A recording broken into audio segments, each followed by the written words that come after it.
Hello दोस्तों, नमस्कार। कैसे हो? मैं हूं प्रहलाद शर्मा। आप देख रहे हो अपना यूट्यूब चैनल ओपेक एग्रीकल्चर ऑनलाइन। दोस्तों, आज का अपना टॉपिक रहेगा method of propagation in plants, यानी कि पादपों में प्रवर्धन की विधियां कौन कौन सी होती हैं। तो अपन इसमें डिस्कस करेंगे कि प्रोपगेशन या प्रवर्धन क्या होता है, इसकी परिभाषा क्या होती है, इसका मीन्स क्या होती है, और पादपों में प्रवर्धन किस किस प्रकार से कौन कौन सी विधियों से किया जाता है। दोस्तों, जस्ट इससे पहले जो वीडियो था जिसे अपन 3 वीडियो अपलोड किए थे, वो टॉपिक क्या था कि बाग में रेखांकन की विधियां कौन कौन सी होती हैं, यानी कि method of layout in orchard. दोस्तों, अपने इसमें 5 वीडियो डिस्कस किया था, जिसमें वर्गाकार विधि, आयताकार विधि, षष्ठभुजाकार विधि, त्रिभुजाकार विधि और अपनी पंचभुजाकार विधि, कंटूर विधि, इनके बारे में डिस्कस किया था। दोस्तों, वो है वीडियो बहुत इंपॉर्टेंट है, आप इनको देखना ना भूलिए। दोस्तों, अपन चलते टॉपिक की ओर कि पादप में प्रवर्धन की विधियां कौन कौन सी होती है। सबसे पहले अपन बात करते हैं कि प्रोपगेशन एक्चुअल में होता क्या है। अब देखिए दोस्तों, अपन जंतु एंड प्लांट दोनों की बात करते हैं। जंतु में प्रोपगेशन क्या बोलते हैं? रिप्रोडक्शन बोलते हैं। एंड पादप में क्या बोलते हैं? प्रोपगेशन यानी प्रवर्धन बोलते हैं। क्या बोलते हैं दोस्तों? क्या बोलते हैं इनको? प्रवर्धन बोलते हैं। क्या बोलते हैं? प्रवर्धन बोलते हैं। अब देखिए कि प्रोपगेशन या प्रवर्धन क्या होता है। तो मैं आपको बताऊं कि मात्र पौधे से, यानी जनक जो प्लांट्स होता है, मात्र पौधे से नए पौधे, मात्र पौधे से नए पौधे तैयार करना, यानी कि प्रवर्धन या प्रोपगेशन वह प्रक्रिया होती है जिसमें जो मदर प्लांट होता है या मातर पौधे से अपन किसी विधि के बारे में या किसी माध्यम से अपन नए पौधे तैयार कर लेते हैं, तो उसको बोलते हैं प्रोपगेशन या प्रवर्धन बोलते हैं। क्योंकि अपन एक पौधे से कई पौधे तैयार कर लेते हैं, जिसको बोलते हैं प्रवर्धन बोलते हैं। यानी कि पादपों में गुणन, क्योंकि प्रवर्धन वह प्रक्रिया होती है जिसके द्वारा पादपों का गुणन या पौधों का गुणन, multiplication of the plant is known as propagation. यानी कि अपन एक दूसरी परिभाषा क्या कह सकते हैं कि पादपों में गुणन की प्रक्रिया,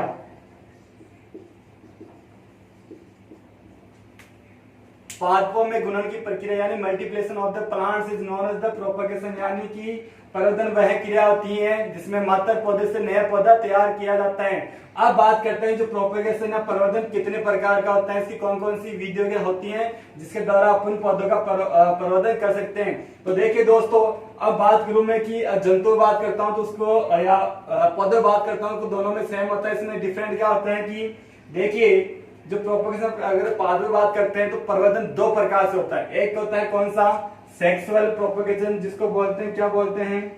लैंगिक प्रवर्धन। क्या बोलते हैं? लैंगिक प्रवर्धन। और दूसरा क्या होता है? एसेक्सुअल प्रोपगेशन, जिसको बोलते हैं अलैंगिक प्रवर्धन। क्या बोलते हैं? अलैंगिक प्रवर्धन। यानी कि प्रवर्धन या प्रोपगेशन 2 टाइप का हो गया। पहला कौन सा हो गया? सेक्सुअल प्रोपगेशन यानी लैंगिक प्रवर्धन। दूसरा कौन सा हो गया? एसेक्सुअल प्रोपगेशन यानी अलैंगिक प्रवर्धन। और ये मैं बात करूं जंतु में, तो क्या जंतु में क्या होता है? यहाँ बोलते हैं सेक्सुअल रिप्रोडक्शन यानी लैंगिक जनन, और एसेक्सुअल रिप्रोडक्शन यानी अलैंगिक जनन। अपन यहाँ बात करें प्लांट्स की या पादपों की, तो देखिए दोस्तों, सेक्सुअल प्रोपगेशन क्या होता है कि सेक्सुअल प्रोपगेशन में हमेशा जो मात्र पौधे होते हैं, जनक होते हैं, उनसे ही नई संतति का निर्माण होता है। यानी कि इसमें क्या होता है? एक तो होता है मादा युग्मक। क्या होता है? मादा युग्मक। एक तो होता है मादा युग्मक जिसका क्रॉस कराया जाता है, आपको पता है किससे? नर युग्मक से। ठीक है। अब मादा युग्मक और नर युग्मक, ये बात किसकी रहेगी अपनी? किसमें रहेगी अपनी? ये रहेगी अपने जंतुओं के अंदर। अब बात प्लांट्स में क्या होता है? प्लांट्स जो मादा पार्ट होता है वो कौन सा होता है? अंडा से। कौन सा होता है? अंडा से। एंड जो नर जो पार्ट होता है वो कौन सा होता है? परागकण। क्या होता है? परागकण। अब ये आपस में निषेचन करके एक नए पौधे का निर्माण करते हैं, यानी अंडाशय और परागकण आपस में मिलकर क्या निर्माण करते हैं? बीज का। क्या करते हैं? बीज का। अब इस बीज के द्वारा ही आगे अपन जो सेक्सुअल रिप्रोडक्शन के द्वारा, बीज के द्वारा आगे पौधे तैयार करते हैं। तो मतलब बीज के द्वारा जो पौधे तैयार किए जाते हैं वह लैंगिक प्रवर्धन कहलाता है। तो ये बात है किसकी? लैंगिक प्रवर्धन की। ठीक है दोस्तों, इसके बाद थी लैंगिक प्रवर्धन की, आप इसको नोट कर लेना। अब बात करते हैं, देखो अलैंगिक प्रवर्धन में क्या होता है। अब बात करते हैं अलैंगिक प्रवर्धन में। आपने देखो लैंगिक प्रवर्धन किसकी बात की कि बीज के द्वारा जो पौधे तैयार किए जाते हैं उसको लैंगिक प्रवर्धन कहते हैं। अब देखिए दोस्तों, जो बीज किसमें पाया जाएगा, बीज पाया जाएगा फूलों के अंदर, ठीक है। अब अपन लैंगिक प्रवर्धन में क्या कह सकते हैं कि बीज को छोड़कर, किसको छोड़कर, बीज को छोड़कर, या जब बीज अपने फूलों में पाया जाएगा तो वह फूल या बीज को छोड़कर पौधे का वह भाग, किसको छोड़कर, बीज को छोड़कर, बीज को छोड़कर पौधे का वह भाग जिससे नया पौधा तैयार किया जाता है। यानी कि बीज को छोड़कर पौधे का वह भाग जिससे नया पौधा तैयार किया जाता है उसको क्या बोलते हैं, एसेक्सुअल रिप्रोडक्शन। अब देखिए दोस्तों, जब बीज फूलों में पाया जाएगा तो अपन जो बीज के छोड़कर जो भी अलग जो दूसरा भाग होता है उसको क्या बोलते हैं, क्या बोलते हैं, वनस्पतिक भाग। क्या बोलते हैं, वनस्पतिक भाग। इसीलिए अपन एसेक्सुअल रिप्रोडक्शन क्या बोल सकते हैं, वनस्पतिक प्रवर्धन। क्या बोल सकते हैं, वनस्पतिक प्रवर्धन। अब ये जो वनस्पति जो भाग होता है इसको अपन एक और कह सकते हैं, क्या बोल सकते हैं, वेजिटेटिव रिप्रोडक्शन यानी कायिक प्रवर्धन। क्या बोल सकते हैं, कायिक प्रवर्धन। क्या बोल सकते हैं, कायिक प्रवर्धन यानी कि वेजिटेटिव प्रोपोगेशन। ठीक है दोस्तों, ये बात है फिर कौन सी, सेक्सुअल प्रोपोगेशन और एसेक्सुअल प्रोपोगेशन। बस सेक्सुअल प्रोपोगेशन क्या हो गया, जिसमें बीज के द्वारा नया पौधा तैयार किया जाता है। एंड एसेक्सुअल में क्या हो गया कि बीज या फूलों को छोड़कर पौधे का वह भाग जिससे नया पौधा तैयार किया जा सके। जैसे अपन बात करते हैं स्टेम, लीव, रूट, यानी कोई सा भाग जिससे नया पौधा अपन तैयार कर सकते हैं। अब अपन इसके बारे में और आगे बात करते हैं कि सेक्सुअल रिप्रोडक्शन सेक्सुअल प्रोपोगेशन क्या क्या होता है और एक्सेसुअल प्रोपोगेशन में क्या होता है। देखिए दोस्तों, अपन दोनों को समझने के साथ साथ अपन दोनों में इसमें अंतर क्या होता है वो भी अपन पढ़ने वाले हैं। तो एक बार इनको मैं मिटा देता हूं और फिर से मैं समझाता हूं कि इन दोनों में क्या क्या अंतर होता है। ठीक है दोस्तों, आप इसको अच्छे से समझना क्योंकि एग्जाम में ये पूछ लिया जाता है कि सेक्सुअल प्रोपोगेशन क्या होता है और एसेक्सुअल प्रोपोगेशन क्या होता है। ठीक है दोस्तों, तो अपन बात करें थे किस किस की, यहां लिख देता हूं मैं लैंगिक प्रवर्धन और इधर लिखता हूं अलैंगिक प्रवर्धन।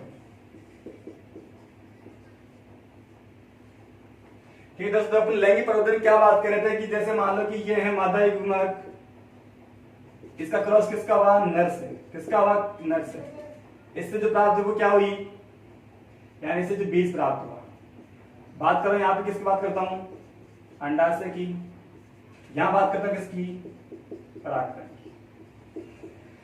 अब देखिए दोस्तों, जो लैंगिक प्रवर्धन होता है उसमें विभिन्नताएं पाई जाती है। अब वो विभिन्नता किस प्रकार से पाई जाती है कि देखो, जो मादा युग्मक होता है या अंडाशय होता है, जो नर होता है या परागकण होता है।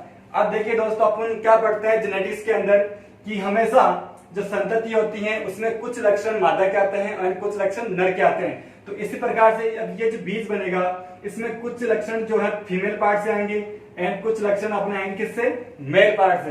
अब जैसे मान लो कि अब इसमें इसके कुछ अलग लक्षण होंगे, इसके कुछ अलग लक्षण होंगे, और दोनों लक्षण इस एक में पाए जाएंगे, इस बीज में पाए जाएंगे, तो यानी इसमें विभिन्नता आ जाएगी। जैसे मान लो मादा प्लांट है वो इसके हाइट कम है, जैसे जो फ्रूट है वो कम आकार छोटे आकार लगते हैं, एंड जो नर वाला है इसमें जो फ्रूट होते हैं वो बड़े आकार का होता है। तो इसमें क्या होगा, जो इसकी संतति बीज होगी इसमें कुछ फल ऐसे होंगे जो छोटे होंगे, कुछ फल ऐसे होंगे जो बड़े होंगे, कुछ पौधों का आकार छोटा होगा, कुछ की हाइट ज्यादा होगी। तो इसमें कह सकते हैं कि इसमें जो विभिन्नता पाई जाती है किसके कारण होती है, लैंगिक परिवर्तन के कारण होती है, क्योंकि हमेशा बीज के अंदर इसके जो भी युग्मक होते हैं उनके द्वारा इनमें लक्षण आ जाते हैं। जैसे मान लो ये मादा है, इस मादा में इसके जो पेरेंट्स हैं उसमें से लक्षण आए थे, नर है इसमें इसके पेरेंट्स हैं उसमें से लक्षण आए थे। तो इनमें जो विभिन्नता आई थी वो विभिन्नता किसमें आएगी, इस बीज में आएगी। ठीक है दोस्तों, तो अपन कह सकते हैं कि लैंगिक परिवर्तन के अंदर विभिन्नताएं पाई जाती हैं। और अगर विभिन्नता होगी, मैं लिख देता हूं यहाँ पे, विभिन्नता पाई जाती है। ठीक है दोस्तों, विभिन्नता पाई जाती है। अब देखिए दोस्तों, हमेशा जो नई जाति का विकास किससे होता है, विभिन्नता से होता है। अगर किसी बीज में विभिन्नता पाई जा रही है तो उसमें नई जाति का विकास अपन कर सकते हैं, यानी कि लैंगिक परिवर्तन के द्वारा अपन नई जाति या नई किस्मों का विकास कर सकते हैं। क्या कर सकते हैं, नई किस्मों का विकास, यानी कि जो लैंगिक जो प्रवर्धन होता है उसमें विभिन्नता पाई जाएगी, क्योंकि इसकी जो बीज होता है उसमें जो इसे युग्मक होते हैं वहां से इसमें अलग अलग लक्षण आते हैं, यानी मादा से अलग आएंगे या नर से अलग आएंगे, तो इसमें विभिन्नता पाई जाएगी। और हमेशा विभिन्नता से ही नई जाति या नई किस्मों का अपन विकास कर सकते हैं। क्या कर सकते हैं? विकास कर सकते हैं। तो यानी इसमें दो चीज इंपॉर्टेंट हो गई, क्या क्या हो गई? देखिए, जो लैंगिक प्रवर्धन में एक तो पहला पॉइंट क्या था कि विभिन्नता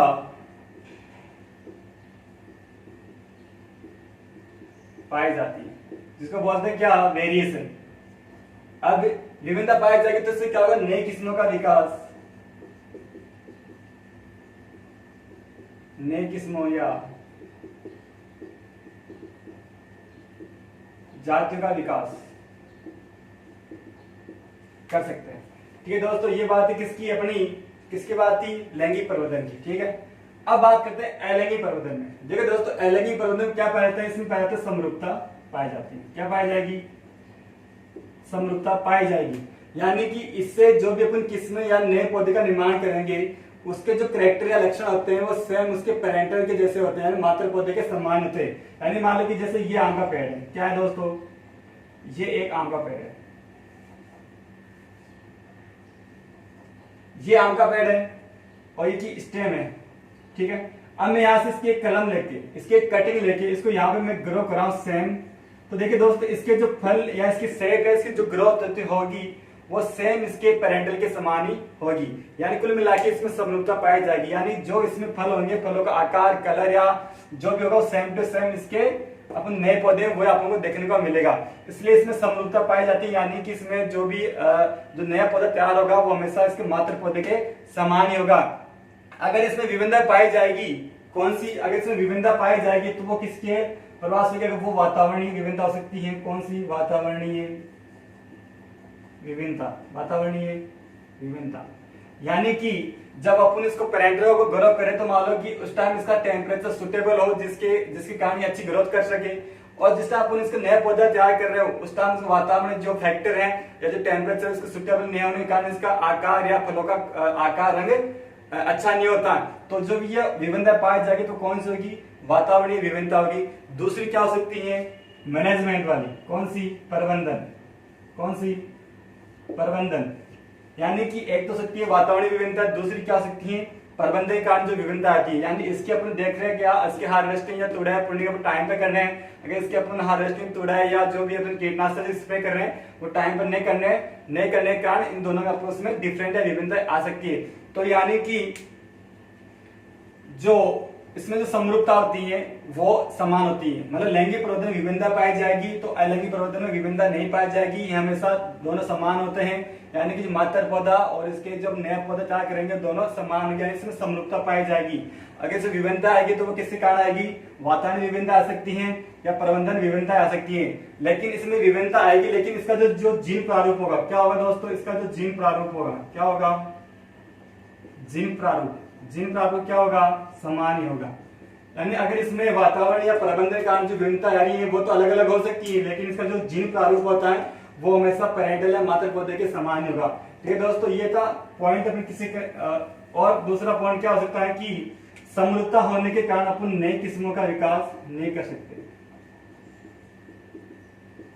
नई किस्मों का विकास नहीं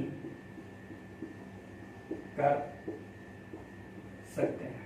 ठीक है दोस्तों, आपने इसमें क्या क्या पढ़ा कि अलैंगिक प्रवर्धन में समरूपता पाई जाती है, अगर इसमें विभिन्नता आती है तो वातावरणीय और प्रबंधन के कारण आ सकती है, लेकिन इनका जीन प्रारूप हमेशा समान रहेगा। दूसरा क्या था कि इसमें अपन नई किस्मों का विकास नहीं कर सकते क्योंकि इसमें विभिन्नताएं नहीं पाई जाती है। ठीक है दोस्तों, ये थे अपने लैंगिक प्रवर्धन के और अलैंगिक प्रवर्धन के 2 पॉइंट। अब अगले पॉइंट की बात करते हैं।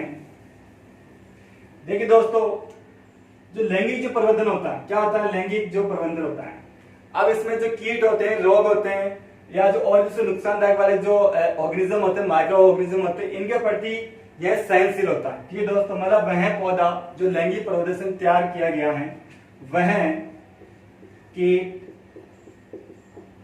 रोग के प्रति क्या होता है?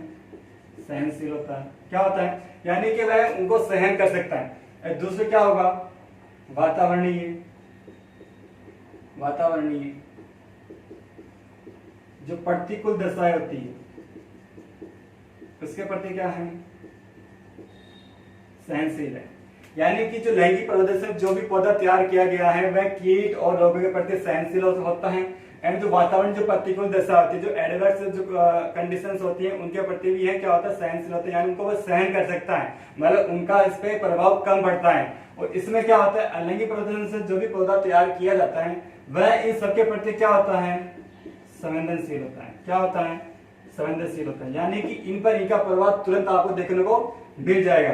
ठीक है दोस्तों, इसके अलावा क्या होगा, ये था पॉइंट। अगला पॉइंट है, अब जो लैंगिक प्रदर्शन जो पौधा तैयार होता है, क्या होता है, जो लैंगिक प्रदर्शन जो पौधा तैयार होता है वह उत्पादन देरी से देता है। क्या देता है, उत्पादन देरी से देता है, लेकिन लंबे समय तक देता है। यानी कि जो लैंगिक प्रदर्शन जो भी पौधा तैयार किया गया है वह जो प्रोडक्शन देगा वो अपन देरी से देगा। एंड जो उसका जो प्रोडक्शन देने का जो ड्यूरेशन है वो उसका लंबे समय तक उसका रहेगा। यानी उसकी जो प्रोडक्शन देने की जो अवधि है वह लंबे समय तक चलती है। यानी कि जैसे मान लो कि ये अपन को प्रोडक्शन देना कब शुरू हुआ, 6 साल बाद अपन को प्रोडक्शन देना शुरू हुआ, तो ये अपन प्रोडक्शन 40 साल तक अपन को देता रहेगा। कितने साल तक, 40 साल तक देता रहेगा। यानी कि ये अगर प्रोडक्शन 6 साल में अपन दे रहा है, 6 साल बाद दे रहे हैं, तो इसका जो प्रोडक्शन जो अवधि है, ये ड्यूरेशन होगा, वो 40 साल तक अपन को इससे प्रोडक्शन मिलता रहेगा।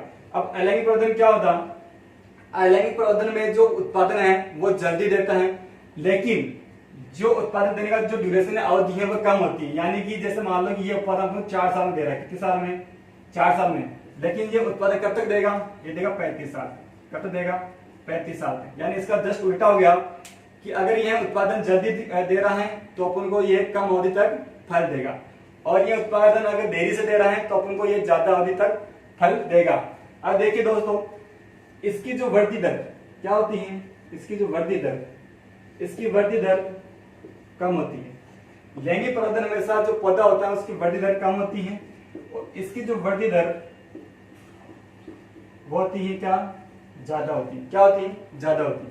ठीक है दोस्तों, ये अंतर थे। अगला जो पॉइंट है उसकी बात करते हैं।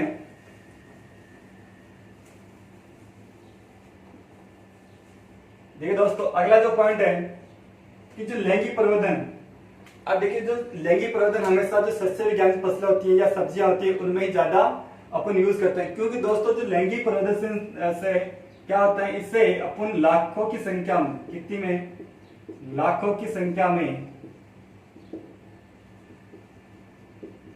पौधे तैयार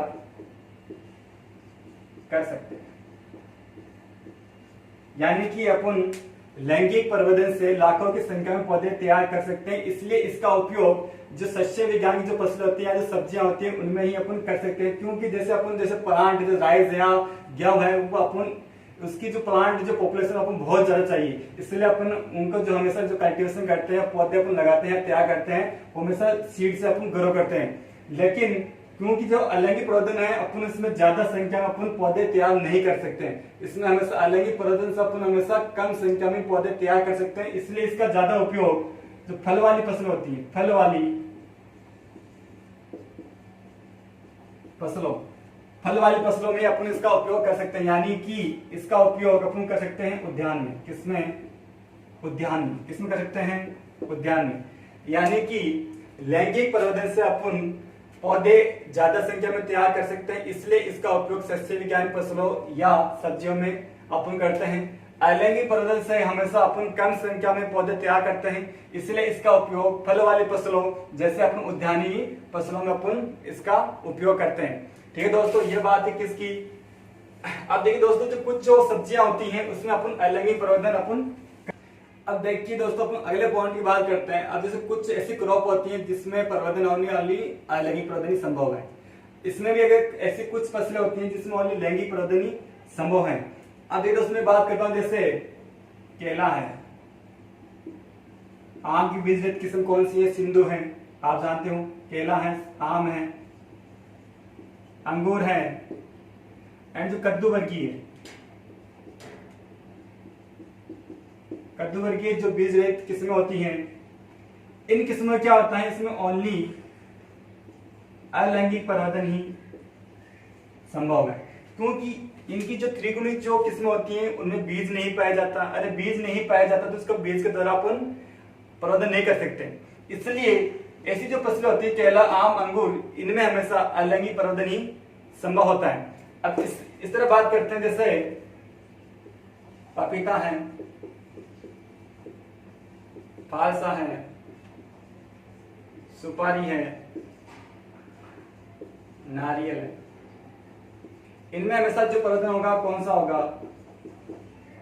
लैंगिक परिवर्तन ही होगा। क्योंकि दोस्तों अब पपीता, फालसा, सुपारी, नारियल, इसमें हमेशा परिवर्तन बीज के द्वारा ही संभव होता है। इनमें हमेशा जो अलैंगिक परिवर्तन वो नहीं कर सकते। ओनली कौन सा परिवर्तन होगा? वो होगा लैंगिक परिवर्तन, जो किसके द्वारा होगा?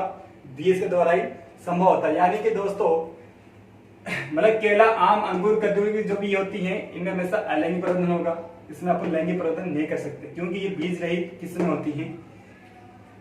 अब पपीता, फालसा, सुपारी, नारियल था, इसमें हमेशा अपन बीज के द्वारा ही परिवर्तन करते हैं। यानी कि हमेशा इसमें किसके द्वारा? लैंगिक परिवर्तन के द्वारा अपन इसमें परिवर्तन करते हैं। फिर दोस्तों अगले पॉइंट की मैं बात करता हूं। जो लैंगिक परिवर्तन होता है, उससे जो पौधा तैयार होता है, उसका आकार हमेशा क्या होगा? बड़ा होगा। क्या होगा? बड़ा आकार होगा। क्या होगा दोस्तों? बड़ा आकार होगा। अब देखिए दोस्तों, अगर किसी पौधे का आकार बड़ा है, उसकी कैनोपी ज्यादा है, तो जो ज्यादा एरिया कवर करेगा।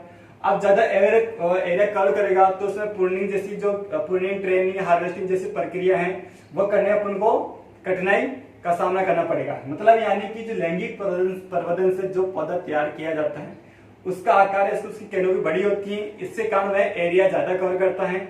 और उसमें जैसे अंतरराष्ट्रीय से क्रियाएं होती है, यानी प्रूनिंग होती है, ट्रेनिंग होती है, हार्वेस्टिंग होती है, ऐसी जो क्रियाएं करने अपन को कठिनाई का सामना करना पड़ता है। लेकिन जो अलैंगिक परिवर्तन से जो पौधा तैयार किया जाता है, उसका आकार छोटा होता है। इसके कारण यह कम एरिया कवर करता है। यानी कि जितने एरिया में लैंगिक परिवर्तन से एक पौधा आता है, उतने एरिया में अलैंगिक परिवर्तन से 2 पौधे अपन उसमें लगा सकते हैं। और इसमें जो भी अपन जो ऑपरेशन करते हैं, हार्वेस्टिंग, ट्रेनिंग, प्रूनिंग, वो करने अपन को आसानी रहती है। ठीक है दोस्तों, ये बात थी। अब अगला पॉइंट देखिए दोस्तों, बहुत इंपॉर्टेंट है। आप देखिए दोस्तों, जो दक्षिण भारत की किस्म होती है, आम की जो दक्षिण भारत की किस्म होती है, कौन सी? जो दक्षिण भारत की जो आम की किस्में होती हैं, किसकी दोस्तों? आम की किस्में होती है दक्षिण भारत की। इसके अलावा नींबू वर्गीय जो किस्में होती है, कौन सी? नींबू वर्गीय।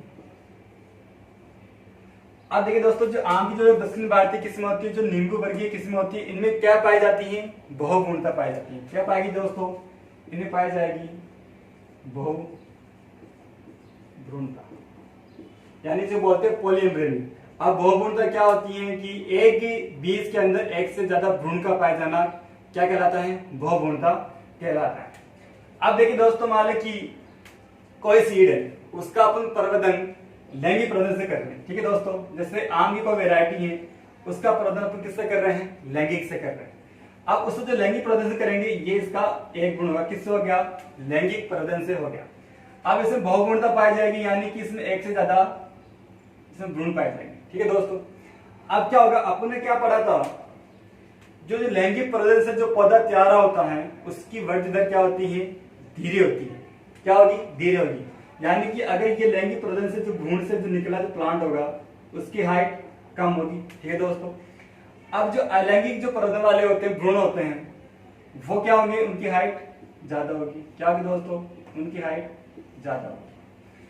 अब अलैंगिक वाले की हाइट ज्यादा है और लैंगिक वाले की हाइट कम है। इसके कारण से विभिन्नता आएगी, यानी कि कुछ प्लांट बड़े होंगे, कुछ प्लांट छोटे होंगे, कुछ के फल आकार बड़े होंगे, कुछ के छोटे होंगे। तो इस विभिन्नता को दूर करने के लिए, इस समरूपता या इसको व्यावसायिक रूप से इसको अपनाने के लिए अपन क्या करेंगे? जो ये जो लैंगिक परिवर्तन वाला जो भ्रूण है, कौन सा? जो लैंगिक परिवर्तन वाला भ्रूण है, उसको अपन यहाँ से अलग कर लेंगे। क्या कर लेंगे? अलग करके उसको दूसरी जगह पर अपन उसको ग्रो कर लेंगे। ठीक है दोस्तों, और बाकी जो अलैंगिक प्रवर्धन वाले हैं उसको अपन यहाँ पे ग्रो कर लेंगे जिसमें समरूपता पाई जाती है। यानी कि मीन्स क्या होती है कि जो दक्षिण वाली जो किस्म होती है आम या नींबू की किस्म जिसमें एक से ज्यादा भ्रूण पाए जाते हैं, यानी उसमें बहुभ्रूणता पाई जाती है, ऐसी किस्मों में लैंगिक प्रवर्धन और अलैंगिक प्रवर्धन दोनों विधियों से अपन पौधे तैयार होते हैं। क्योंकि जब अपन लैंगिक प्रवर्धन से पौधा तैयार तो छोटा होता है उसको अपन अलग कर लेते हैं और अलैंगिक वाले को अलग कर लेते हैं, उसको अलग अलग दोनों पौधों को अपन तैयार कर लेते हैं। ये बात कौन सी, लैंगिक और अलैंगिक प्रवर्धन। इसलिए हमेशा याद रखना कि आम और नींबू वर्गीय जो फसलें होती हैं उनमें हमेशा बहुभ्रूणता पॉलीएम्ब्रियोनी पाई जाती है। बहुभ्रूणता क्या होती है, एक बीज में एक से ज्यादा भ्रूण का पाया जाना बहुभ्रूणता कहलाती है। ठीक है दोस्तों, ये बात ही कौन सी अपनी लैंगिक और अलैंगिक प्रवर्धन की विधियों के बारे में। अब देखिए दोस्तों, पादप प्रजनन में, किसमें, पादप प्रजनन, जो सबसे ज्यादा जिस विधि का उपयोग किया जाता है वो किसका किया जाता है, लैंगिक प्रवर्धन। देखिए दोस्तों, आपसे एग्जाम क्वेश्चन पूछा जा सकता है कि पादप प्रजनन में काम आने वाली सबसे ज्यादा वह कौन सी विधि, यानी कि ऐसी कौन सी विधि है जिसका उपयोग सबसे ज्यादा पादप प्रजनन में किया जाता है या प्लांट ब्रीडिंग में किया जाता है, वो कौन सी विधि दोस्तों, वो है कौन सी, लैंगिक प्रजनन विधि। क्योंकि दोस्तों इसमें विभिन्नता पाई जाती है और विभिन्नता के कारण ही अपन नई किस्म या नई जाति का विकास कर सकते हैं, और प्लांट ब्रीडिंग के अंदर हमेशा नई जाति और नई किस्मों का ही विकास किया जाता है। इसलिए आप याद रखना कि पादप प्रजनन में सबसे ज्यादा उपयोग आने वाली जो प्रवर्धन विधि वो कौन सी है, लैंगिक प्रवर्धन विधि। ये दोस्तों ये था कौन सा, लैंगिक और अलैंगिक प्रवर्धन में कुछ अंतर या उनके समझने के कुछ पॉइंट थे। एक बार इनको वापस फिर से आप नोट करना, फिर से रिवाइज करना, और अगर आपको वीडियो अच्छा लगा, अच्छा कंटेंट लगा हो तो दोस्तों प्लीज लाइक, सब्सक्राइब और कमेंट करना ना भूले। अब बात करेंगे अगले वीडियो पर कि लैंगिक प्रवर्धन कौन कौन से। अब देखिए, आप लैंगिक प्रवर्धन पढ़ लिया कि बीज के द्वारा जो पौधा तैयार किया जाता है उसको लैंगिक प्रवर्धन कहते हैं, यानी कि लैंगिक प्रवर्धन की एक ही विधि होती है, वो कौन सी होती है, बीज के द्वारा। अब बात करेंगे अगले वीडियो में अलैंगिक प्रवर्धन कौन कौन सी विधियां होती है। क्योंकि दोस्तों अलैंगिक प्रवर्धन की जो दोस्तों ने एक और पॉइंट है कि जो लैंगिक जो प्रवर्धन होता है वो हमेशा सस्ता होता है। क्या होता है, सस्ता होता है और कम तकनीक वाला होता है, यानी इसमें कम तकनीक की आवश्यकता होती है। ठीक है दोस्तों, अब अलैंगिक प्रवर्धन से जो पौधा तैयार होता है वो हमेशा क्या होता है, महंगा होता है और ज्यादा तकनीक की आवश्यकता होती है। क्या होते हैं, ज्यादा तकनीक की आवश्यकता होती है। यानी कि जो लैंगिक प्रवर्धन हमेशा सस्ता और कम तकनीक वाला होता है और अलैंगिक प्रवर्धन हमेशा महंगा और ज्यादा तकनीक वाला होता है। अब ज्यादा तकनीक, इसमें तकनीक आवश्यकता किस प्रकार से होती है, और जब अपन इसकी विधियां पढ़ेंगे तब अपन पता लगेगा कि इसमें तकनीक की आवश्यकता क्या क्या होती है। आप देखिए दोस्तों, इसमें जो प्रवर्धन विधियां हैं वो कम से कम 3-4 प्रकार की होती है, वो अपन अगले वीडियो में डिटेल से पढ़ेंगे। ठीक है दोस्तों, धन्यवाद। आपको वीडियो अच्छा लगा हो प्लीज लाइक, सब्सक्राइब और कमेंट करना ना भूले। मिलते हैं अगले वीडियो में एक नया कंटेंट लेके। धन्यवाद।